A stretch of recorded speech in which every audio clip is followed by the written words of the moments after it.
Good morning, I'm harleysch from the LaRouche organization with your daily video update for December 21st, 2023.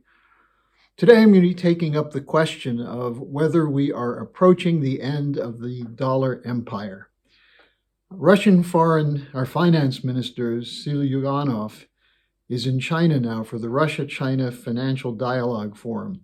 And he took up the topic of functioning outside the dollar system. Siluanov is not exactly a monetarist or an anti-monetarist or a radical, but the topic is an extension of what's been going on with the BRICS countries in moving to an alternative system. He said that they're talking about further development of, quote, financial cooperation within the BRICS countries, unquote, to develop a payment system that would be independent from the infrastructure of the present system. He said the BRICS platform is important for this, and his meetings with his Chinese counterpart will be addressing this. At the same time he's in Beijing, the Russian Prime Minister Mishustin is also there. And Mishustin, in his comments, said they're talking about the expanding trade between Russia and China, which has gone up quite in an extraordinary way. And he said that 90% of the payments for trade between the two countries are made in national currencies. And he said this demonstrates the almost full de-dollarization of economic ties. Now, this is part of what the BRICS was set up to do, to protect the developing sector countries from financial warfare run against them by the West and especially the United States and NATO.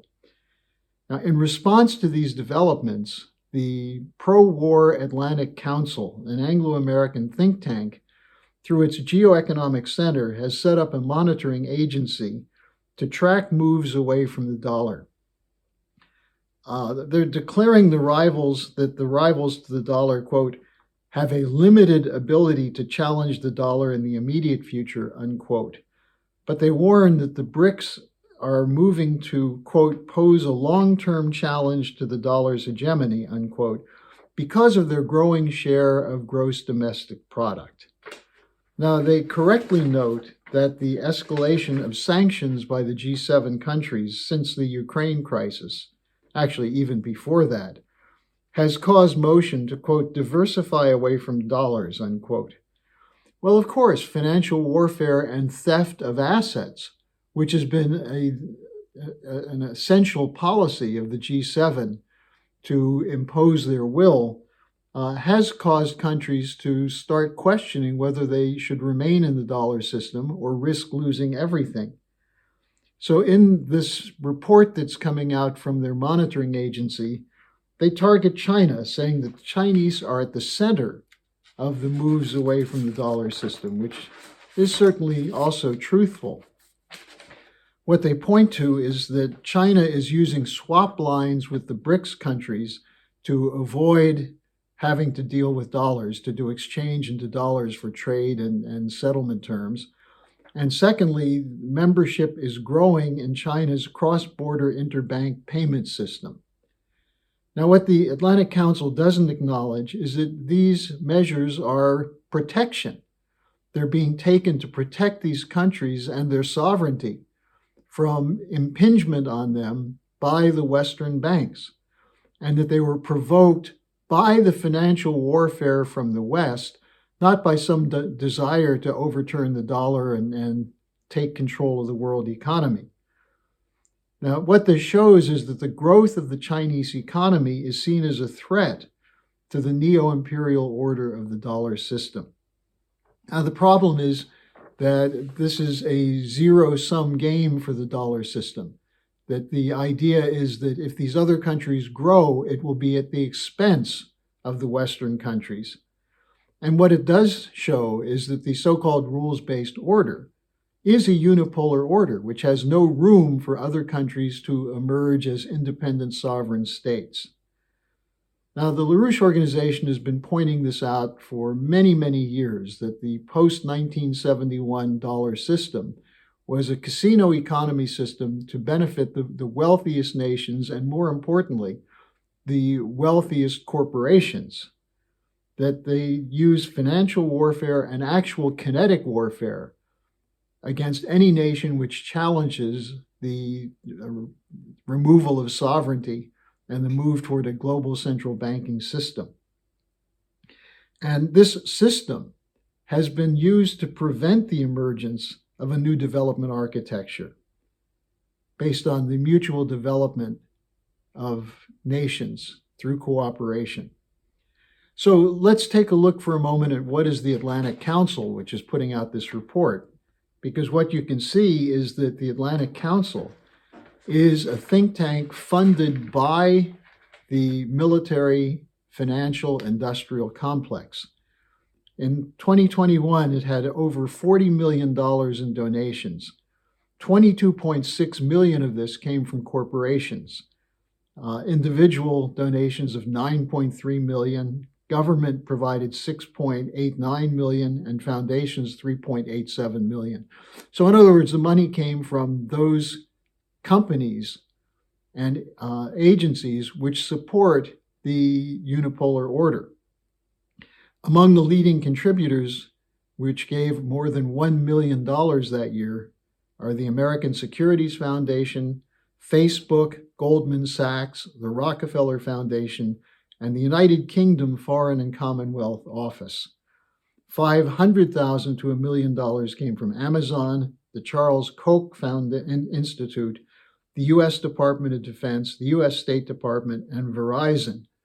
And between $250,000 and $500,000 from the European Union, the German Federal Foreign Office, Google, J.P. Morgan Chase Foundation, the Open Society Political Center, Pfizer, and the Royal Norwegian Ministry of Defense.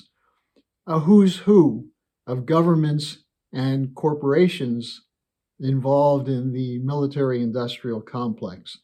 Note as well that left and right are both involved. The fact that the Koch Institute and the Open Society Institute are both part of this gives you a sense that this is not a left or right operation, but in fact represents a unified commitment to protecting the hegemony of the dollar system. Now, we're going to put out a new leaflet, which will go through the funding, how the nearly $1 trillion defense budget in the United States is largely a boondoggle for these same corporations and financial agencies. At the same time, the Atlantic Council is demanding that the US and the European nations fund fully the Ukraine war and also full support for Israel.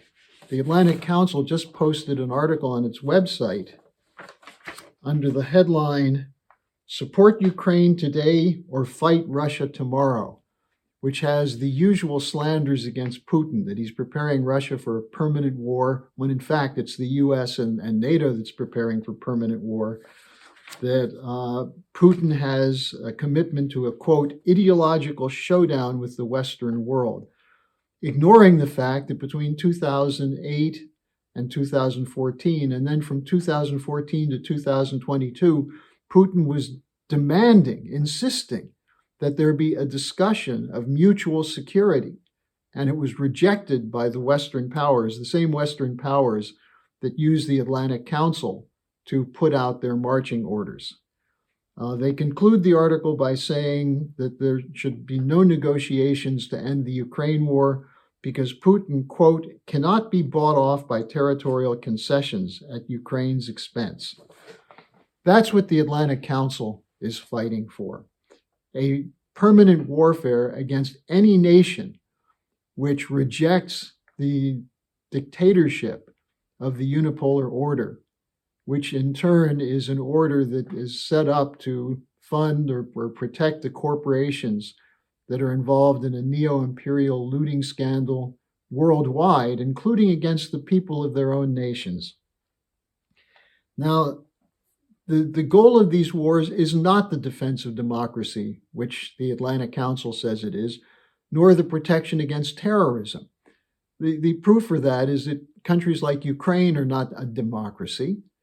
And secondly, The fight against terrorism? Well, who helped fund ISIS and create Al-Qaeda and so on? It was the Western powers, NATO, through the attacks on Afghanistan and the attack on Iraq. So what we're really dealing with here, if you think about Iraq, Afghanistan, Libya, is that these were nations that were challenging, especially Iraq and Libya, the dollar system, and that the wars against them were a protection of the hegemony of that dollar system, backed by the US and NATO military. Helga Zepp-LaRouche has said the alternative is that the West should be working with the BRICS. Instead of seeing Russia and China as the enemy, look at this military, financial, industrial complex as the heart of the enemy. And it should be peacefully replaced through a bankruptcy of these speculative financial institutions that are instead defended by the military of the US and NATO. I'm linking the webcast dialogue I had with Helga Zepp-LaRouche yesterday, where she goes into some detail on these questions and presents an optimistic picture of what is possible, as opposed to more warfare to defend the looters and predators of the neo-colonial imperial system. Now, tomorrow's Friday. I'll be taking your questions and comments. Send them to me at harleysch@gmail.com, and I'll get to as many of your questions as I can.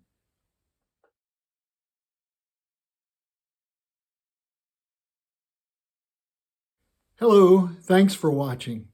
Be sure to like, subscribe, and hit the notification bell so you don't miss any of our videos. Support our independence to produce videos like these. Become a member of the LaRouche organization at thelarouche.org/member.